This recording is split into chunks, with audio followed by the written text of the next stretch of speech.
अस्सलाम वालेकुम दोस्तों, मेरा नाम है लियो वसर। हमेशा की तरह मौजूद है दाऊद और आप देख रहे हैं इस वक्त हमारा शो को। कैसे देखना तो बनता है दोस्तों, आप लोग से बात करने जा रहे हैं, बात करेंगे जी आज आपके साथ टॉप न्यूज का सेगमेंट आज आप लोग से शेयर करेंगे। नंबर 1 पे आप लोग से बात करने जा रहे हैं जो हमारे पास अपडेट आ रही है, वो अपडेट आ रही है जी शाहीन शाह अफरीदी को लेकर ट्रोल किया गया है जी आईपीएल की फ्रेंचाइज की तरफ से। आपको याद है कि एक बार जो वर्ल्ड कप था, उस वर्ल्ड कप में जिसको कल आउट किया उसने बड़े बड़े छक्के मार दिए थे दाऊद साहब। कौन था जी वो? वेड। उसने बड़े छिक्के लगा दिए थे वहां पर। तो उसने फ्रेंचाइज ने लिखा है not against this left hander. तो जरा इस पर बात करेंगे और बात करेंगे इसके बाद के साउथ अफ्रीका ने अपना स्क्वाड अनाउंस कर दिया अगेंस्ट इंडिया तीनों फॉर्मेट का, उस पर बात करेंगे। और बात करेंगे वेस्ट इंडीज दोबारा जाग गया, एनर्जी आ गई है वेस्ट इंडीज में। जो इंग्लैंड सबसे थकी हुई टीम थी इस पूरे वर्ल्ड कप की, उसको पहला है उस टीम ने जो क्वालिफाई भी नहीं कर सकी थी वर्ल्ड कप 2023 के लिए, इस पर भी बात होगी। तो अगर आप हमारे चैनल पर पहली बार आए, चैनल को अभी सब्सक्राइब करो, साथ ही बेल आइकन दबाना। तो बात का खास करते हैं नंबर 1 खबर के साथ जो हमारे पास आ रही है। तो दाऊद साहब, साउथ अफ्रीका ने अपना स्क्वाड अनाउंस कर दी है अगेंस्ट इंडिया, क्या हुआ है क्या नहीं? देखिए, साउथ अफ्रीका ने अपना स्क्वाड अनाउंस किया और बड़ी खबर यह है कि बाबूमा को ओडीआई की कप्तानी से ना सिर्फ हटाया गया बल्कि उनको आराम या ड्रॉप जो भी कहो वो भी कर दिया गया। बाबूमा ओडीआई स्क्वाड का पार्ट नहीं रहेंगे। टी20 से उनकी पहले छुट्टी हो गई थी। अलबत्ता बाबूमा टेस्ट की कप्तानी करते रहेंगे। मार्करम टी20 और ओडीआई की कप्तानी करेंगे। स्क्वाड की बात की है तो ज्यादातर साउथ अफ्रीका ने भी नए लड़कों को चांस दिया है। मार्करम कप्तान होंगे टी20 में। इसके बाद बाटम है, ब्रिक्सी है, बर्गर है, कोइटजी पहले दो टी20 के लिए, चिकन बर्गर है या सादा बर्गर? फरीरा है, रिजा हेंड्रिक्स है, मैक्रो जेंसन 2 मैचेस के लिए होंगे, क्लासन, महाराज, मिलर और लुंगी एनगीडी भी पहले 2 मैच के लिए के होंगे, फ्लुकोयो, शम्सी, स्ट्राप और विलियम्स। काफी नए चेहरों को इन्होंने मौका दिया है। ओडीआई का भी इसी तरह स्क्वाड है, खाली वांडर डूसन उस टीम में आ जाएंगे। जबकि अगर आप टेस्ट की बात करें तो उसमें बाबूमा कप्तान होंगे, इसके बाद डेविड बेंगम होंगे, एंड्रे बर्गर इसमें भी मौका मिल रहा है उनको, क्वाइटसी होंगे, डी जॉर्जी होंगे, इसके बाद डीन एल्गर, मैक्रो Jansen, Maharaj, Markram, Mulder, Lungi Ngidi, Petersen, इसके बाद रबाडा, स्टब्स और वीरेन। बड़े अजीब नाम है। काफी नए लड़कों को इन्होंने मौका दिया गया है और काफी सारे यंगस्टर्स जो इनके डोमेस्टिक के परफॉर्मेंस से उनको इस स्क्वाड में चांस दिया गया है। अली साहब, ये साउथ अफ्रीका का स्क्वाड, इंडिया का स्क्वाड ऑलरेडी आ चुका है। मजेदार सीरीज होने जा रही है क्योंकि इंडिया की जो यंग टीम है, कल तो उसने जीता है लेकिन सही मायनों में उसका जो टेस्ट है वो साउथ अफ्रीका में संडे से स्टार्ट होगा, जहां पहला टी20 होगा। देखना पड़ेगा कि वहां पर जो इंडिया का नया टैलेंट है, यंगस्टर्स हैं, वो कैसे परफॉर्मेंसेस दिखाएंगे। लेकिन कल यंगस्टर्स की बात अगर हो रही है अली, तो जो कल हाइप पे रहे थे वो अर्शदीप सिंह रहे थे। जिस तरह से उन्होंने अपना आखिरी ओवर डाला था, बहुत ही हीरोइक किस्म का ओवर डाला, 10 रन डिफेंड कर लिया। बार बात कर रहे थे कि वेट एक्सपेक्ट नहीं कर रहे थे कि इतना तेज बाउंसर आएगा। वो ठीक है, कंट्रोवर्सी चली कि वाइड होगी या नहीं होगी, लेकिन उसके बाद अगले 2 बॉलें भी तो बीट किए और ना सिर्फ बीट के बल्कि आउट भी कर दिया और गेम भी एंड कर दिया। अगर आप उस वाइड कंट्रोवर्सी को हटा भी तो फिर भी भाई 5 बॉलें थी, 10 रन था और वेट जैसा प्लेयर जिसने शाहीन के ओवर में 3 छक्के मारे थे वो मुश्किल नहीं था। लेकिन उसके बाद से अली साहब पाकिस्तान के सोशल मीडिया में बखसूस ट्विटर पर शाहीन शाह अफरीदी ट्रेंड करने लगे और फैंस ने काफी शाहीन शाह अफरीदी को आड़े हाथों लिया और क्रिटिसाइज भी किया कि आपको अर्शदीप को देखना चाहिए कि जो एक यंग टीम के साथ जुड़े हुए हैं, इतना एक्सपीरियंस नहीं है, इंडिया अपना उनको मेन बॉलर नहीं मानता, इंडिया की सेकंड स्ट्रिंग टीम के साथ वो खेल रहे हैं।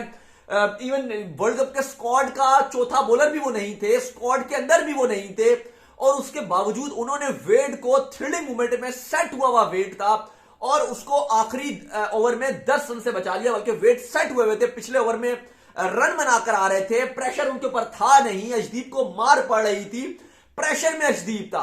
लेकिन अगर उसने बचा लिया तो आप जिसको दुनिया का नया बॉल का बेहतरीन बॉलर कहा जाता है, इतनी हाइप बनाई जाती है या ओवर हाइप बनाई दी जाती है, आपको कप्तानी भी दे दी गई है पाकिस्तान की, इतना ज्यादा आपको ऊपर मान किया जाता है। कुछ कहते हैं वसीम अकरम है, कुछ कहते हैं आमिर से बड़ा बॉलर है, कोई कहते हैं ये है, फलाना है, ढिमकाना है। तो भाई आप वेट से और ऑस्ट्रेलिया से आखिरी 3 ओवरों में आपकी पूरी जो मेन हमारे बॉलर थे इतनी मार खाई और बिलखसूस शाहीन 3 छक्के खा गए। शायद अफरीदी ने कहा था कि ठीक है कैच तो छुटा, हसन अली ने छोड़ा ही छोड़ा, लेकिन उसके बावजूद फिर भी आप ऐसे बॉलर नहीं हो कि आप 3 छक्के खा लो अगर कैच छोड़ दिया। देखो बात यह है, जो शाहीन की असल में जो हाइप थी वो अब भी थोड़ी वो उस सवाल से भी वो कम होना शुरू हो गई है।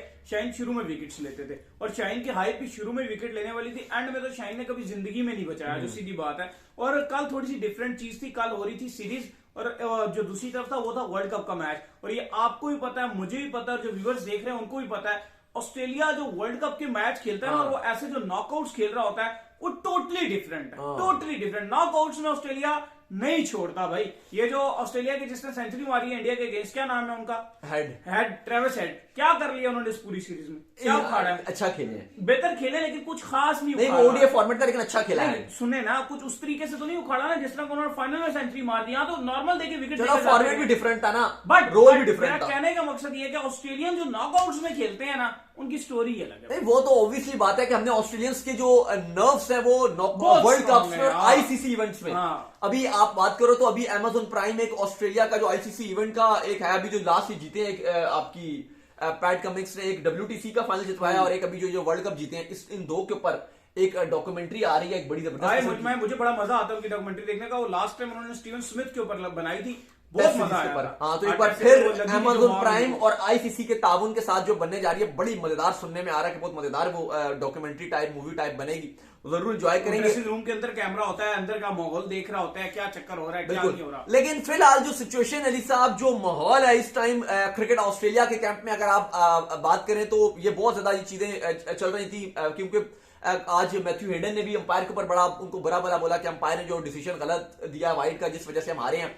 लेकिन पंजाब किंग्स ने भी ट्रोल किया, पाकिस्तान के ट्विटर पर भी फैंस शाहीन के ऊपर बड़ा भरम दिखाई दिए कि जैसे आपने बात की कि वर्ल्ड कप का मैच था, इवन वर्ल्ड कप के मैच में और रन भी ज्यादा चाहिए था, 10 रन तो नहीं था। अजदीप ने अगर 10 रन बचा लिया, उस टाइम शाहीन के पास तो ज्यादा ऑप्शन था, मेरा कहना काफी रन चाहिए, काफी रन चाहिए। तो शाहीन ने इतना ज्यादा 20-21 रन उस ओवर में खा लिया। तो और वर्ल्ड कप का मैच था, सेमीफाइनल मैच था, बल्कि प्रेशर वाले मैच में बैट्समैन के ऊपर प्रेशर था, लेकिन उसके बावजूद शाहीन से इतनी बेकार बॉलिंग हुई। तो फैंस कह रहे हैं कि अगर आप इतने बड़े बॉलर हैं तो आपको भी रोकना चाहिए था और आपको सीखना चाहिए। शाहीन शाह अफरीदी को बोल रहे हैं कि आपको सीखना चाहिए किस तरह से बॉलिंग करते हैं, क्योंकि यकीनन तौर पर अगर अजदीप ने बचाया अली साहब, तो शाहीन को बचाना चाहिए। तभी आप बड़े बॉलर बनते हो ना, तभी आप डेथ ओवर के स्पेशलिस्ट बनते हो। अगर आप नहीं कर पाओगे, और एक बार तो ये हुआ नहीं जो आप बात कर रहे हो, विराट कोहली जब थे एमसीजी में तब भी नहीं बचाया, बिल्कुल ऐसा ही है। फिर वार्म अप मैच चल रहा था पिछले ही वर्ल्ड कप की मैं बात करूं 2021 के, उसमें वांडर डुसन फंस गए थे वार्म अप मैच में, साउथ अफ्रीका के अगेंस्ट मैच था, 3 ओवरों के 50 चाहिए था, तब भी शाहीन को कोई 18-20 रन पड़ गया था। तो जब भी हमने, और इवन अभी इस वर्ल्ड कप में आप देख लो इतने मैच बने हैं कि जब प्रेशर बना है, जब डेथ ओवर में आए हैं, और हम एक्सपेक्ट करते हैं कि शाहीन हमें बचा के देंगे, शाहीन से बचाने के दूर वो बहुत ज्यादा मार खाते हैं। और वहीं पे अजदीप मार खा रहे थे, पहले 3 ओवरों में मार खाई। अजदीप जब आया, इवन मैंने आपको बोला भी यार ये बचा लेगा, क्योंकि जिस तरीके से उसका एक है ना, पिछली बार याद नहीं वो एशिया कप में 7 रन चाहिए था, उसको डिफेंड करने लगा हुआ पाकिस्तान के लिए। हाँ, यॉर्कर कर रहा। और हम इवन हम वहां पे ग्राउंड में थे तो बड़ा हमने देखा कि बड़ा टेंस माहौल था, फैंस बड़ा, इवन इंडियन फैंस को उम्मीदें आ गई थी, हमारी सांसें रुकी हुई थी, हम बस दुआ कर रहे थे कि बस किसी तरीके से अजदीप को चौका चौका मार के हमारी टीम मैच जीते, तो बड़ा थ्रिलर था। लेकिन उस टाइम वो हारे हुए मैच में अजदीप ने बचा लिया, क्योंकि उस मैच में हुआ था ना कि उन्होंने एक बड़ा जॉली कैच आसिफ का छोड़ दिया था, वहां से थोड़ा सा उनके ऊपर एक ज्यादा कहानी बन गई। हाँ, अगर वो कैच कर रहे थे तो शायद इंडिया इस मैच में वापस भी आ जाता, क्योंकि बिश्नोई ने बहुत प्यारा स्पेल डाला था, बिश्नोई की बहुत अच्छी बॉलिंग थी वहां पर। खैर अली साहब, बहरहाल वेड कल फिनिश नहीं कर सके और क्रिटिसिज्म का जो सामना करना पड़ा है वो शाहीन शाह अफरीदी को करना पड़ा। खैर अली, इंग्लैंड और कल वेस्टइंडीज का मैच खेला गया, उस मैच पे आते हैं, लेकिन शाय होप ने महेंद्र सिंह धोनी को क्रेडिट दिया। लेकिन पहले मैच की बात करते हैं, बहुत ही कमाल किस्म का और टाकरेदार किस्म का मैच हुआ इंग्लैंड और वेस्टइंडीज का, और एंड में जो मैच था वो जीत लिया वेस्टइंडीज ने। शाय होप की शानदार सेंचुरी थी, क्योंकि 213 पे तकरीबन 5 खिलाड़ी जो है वो आउट हो गए थे और 326 का टारगेट चाहिए था। इंग्लैंड ने पहले 325 बनाए, हैरी ब्रूक ने बड़ी कमाल किस्म की बैटिंग की, और उसके बाद रोमेरियो शेफर्ड और 7 उनके बिल्कुल, रोमेरियो शेफर्ड ने 28 बॉलों पे 48 दे मारा, 3 छक्के, और शाय होप ने 7 छक्के मारे, और एंड में आके बहुत ही, आई थिंक 35 बॉलों में कुछ 70 चाहिए था, और वो आखिर में टारगेट चेस कर लिया, और नॉट आउट शाय होप ने बैटिंग किया, 109 रन मारे, बहुत कमाल खेला। और शाय होप ने आखिर में क्रेडिट, उन्होंने कहा कि महेंद्र सिंह धोनी से जब भी मेरी सीएसके में बात होती थी तो वो कहते थे गेम को एंड तक लेके जाओ, और गेम को एंड तक लेके जाओगे तो आपका चांस रहेगा, और कल उन्होंने यही किया, गेम को एंड तक लेके गए, और उसके बाद उनके पास बहुत कुछ था, उन्होंने कहा मैंने उसी पे स्टक किया और एट द एंड अपनी टीम को मैंने मैच जितवाया। तो कमाल किस्म की नॉक थी और वेस्टइंडीज को शानदार जीत मिली है। लेकिन अली, मैं इंग्लैंड की थोड़ी सी बॉलिंग की बात करना चाहता हूं। इतनी कोई निकम्मे बॉलर्स थे, ये जो इनकी जो यंग लॉट आ रही है इंग्लैंड की, अगर आप इनके नाम मैं आपको पढ़ के बताऊं, निकम्मों में निकम्मे। सैम करन बिल्कुल ही निकम्मी बॉलिंग करते हैं ओडीआई में स्पेशली, अटिंगसन नॉर्मली है, कर्स बिल्कुल बेकार। अच्छा, यही बॉलिंग, और इसमें ओली स्टोन और 2-3 और भी रेलू कट्टे बॉलर हैं, ये हमारे यहां पर आए थे पाकिस्तान, T20 सीरीज खेलने के लिए। वहां पे अब हुआ ये था कि बाबर रिजवान की ओपनिंग जोड़ी के ऊपर हम बात करते हैं कि यार ये थोड़ी डिफेंसिव हो जाते हैं, टुक टुक करते हैं। अब फ्लैट विकेटें और ये इनकी निकम्मी बॉलिंग इंग्लैंड की, बिल्कुल रेलू कट्टी बॉलिंग। अब इसमें हमारे ओपनर ने रन बना दिए, तो फैंस ने कहा कि भाई ये रन बना दिए इस बॉलिंग के अगेंस्ट। आई थिंक बाबर की भी सेंचुरी थी, रिजवान भी हर मैच में 60-65% बना रहे थे, और पीछे फ्लैट थी, फ्लैट पिचेस। और बॉलिंग भी तो देखो, ये कार्स खेल रहे थे, ओली स्टोन, फारिग बॉलिंग और ये करन, बिल्कुल, और बाकी वो मोइन और वो ये क्या नाम है इसका, राशिद वगैरह बोलकर, वो राशिद भी बल्कि एक आध मैच में वो बाहर भी बैठ गए थे, लिविंगस्टोन वगैरह। तो इतनी निकम्मी इंग्लैंड की ये बॉलिंग है, और मैं तो हैरान हूं कि आगे इतनी इनकी काउंटी शाउंटी खेलते हैं, कोई डोमेस्टिक से कोई अच्छे बॉलर निकाल के लाए। बिल्कुल इनकी निकम्मी बॉलिंग इस पूरे वेस्ट इंडीज दौरे में अब नजर आएगी आपको, कि मार खाती हुई नजर आएगी, बिल्कुल ही रेलू कट्टी बॉलिंग। खैर इंग्लैंड ने जो अपना मैच हार लिया है और वेस्ट इंडीज ये मैच जीत चुकी है, और शाही होप ने अपनी कप्तानी में इनको मैच जितवा दिया। खैर अली साहब, आगे भी बड़ी कंट्रोवर्सी चल रही है। आपको पता है, हम कल भी बात कर रहे थे कि मिचेल जॉनसन, उन्होंने आड़े हाथों लिया डेविड वार्नर को। उन्होंने खूब कहा कि भाई पूरी दुनिया बात कर रही है, पूरा ऑस्ट्रेलिया बात कर रहा है कि इनको सेंड ऑफ दिया जाए। वो कहते हैं क्यों सेंड ऑफ दिया जाए, जिन्होंने ऑस्ट्रेलिया की बदनामी किया है। तो आज ख्वाजा जी आए हैं, उस्मान ख्वाजा, उन्होंने उनको डिफेंड किया। उन्होंने कहा कि स्टीवन स्मिथ और डेविड वार्नर वो हमारे हीरो हैं, और उन्होंने कहा कोई भी परफेक्ट नहीं होता, मिचेल जॉनसन भी परफेक्ट नहीं है, मैं भी परफेक्ट नहीं हूं, स्मिथ भी परफेक्ट नहीं है। साथ साथ उन्होंने कहा कि वार्नर भी परफेक्ट नहीं है, लेकिन उन्होंने मुल्क के लिए बहुत कुछ किया। सैंड पेपर इंसिडेंस के बाद उन्होंने ऑस्ट्रेलिया को बहुत कुछ जितवाया। तो ये फजूल की क्रिटिसिज्म बंद करनी चाहिए मिचेल जॉनसन। बिल्कुल आप ठीक कह रहे हैं कि ये हमें क्रिटिसाइज किया जा रहा है। सैंड पेपर इंसिडेंट को बहुत बड़ा इंसिडेंट नहीं था, ना कोई किसी किस्म की मैच फिक्सिंग थी। यहाँ तो मैच फिक्सर भी लेजेंड बने होते हैं, तो ऐसी कोई स्टोरी नहीं है। उन्होंने हल्का फुल्का किया था, और वो भी जो है पर्सनल हो गए थे, क्योंकि वार्नर की वाइफ को वो लोग बीच में ले आए थे। जो साउथ अफ्रीका का क्राउड था, वो उनकी वाइफ की पिक्चर्स तक जो है उठाकर ले आया था, तो वो एक डिफरेंट चीज हो जाती, पर्सनल अटैक हो गया। अच्छा, इस बार आईपीएल में स्टार भी आ रहे हैं खेलने के लिए। 2 करोड़ की बेस प्राइस उन्होंने अपने आप को रजिस्टर्ड कर लिया। सबसे अच्छी बात यह है कि स्टार ने आईपीएल पहले नहीं खेला जब तक वो अपनी नेशनल ड्यूटी को चाहते थे। अब उन्होंने ऑलमोस्ट सब कुछ अचीव कर लिया। वो समझते थे कि मेरे सर पर खड़ा हुआ है, टेस्ट चैंपियनशिप है, एशेज है, उन्होंने एशेज को प्रायोरिटी दी, फिर वो भी रिटेन कर गए, जीत भी गए। फिर उन्होंने कहा कि डब्ल्यूटीसी पहले, उन्होंने कहा डब्ल्यूटीसी मैंने जीतना है, वो उन्होंने इंपॉर्टेंस दी, उसकी तैयारी की, वो भी जीत गए। और आईपीएल ठीक उसके बाद उन्होंने कहा नहीं, मैं डब्ल्यूटीसी के फोकस करूंगा।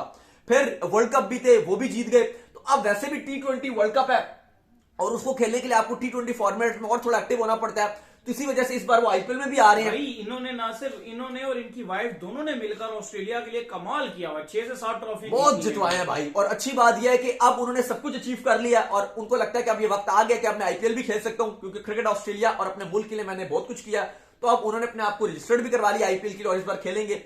देखते हैं कि आरसीबी अब इनको लेगी, स्टार को या हैजलवुड को, ये बड़ा चल रहा है, स्टार या हैजलवुड, क्योंकि हैजलवुड भी बड़ी अच्छी बॉल कर रहे होते हैं। लेकिन मेरे ख्याल से हैजलवुड अच्छे बॉलर हैं, क्वालिटी वाइज अच्छी और बेहतरी दे रहे हैं, लेकिन स्टार की हाइप है, वो हाइप है, स्टार की हाइप है। बिल्कुल। तो उम्मीद करते हैं आज हमारे शौक का आप वीडियो को लाइक कीजिए, हमारे चैनल को सब्सक्राइब कीजिए, साथ ही बेल आइकन बजाइए, और एक और काम कर लीजिए, हमारे फेस पेज को फॉलो कर लीजिए, लिंक डिस्क्रिप्शन में मुझे बाय बाय, ख्याल रखिएगा, अल्लाह हाफिज़।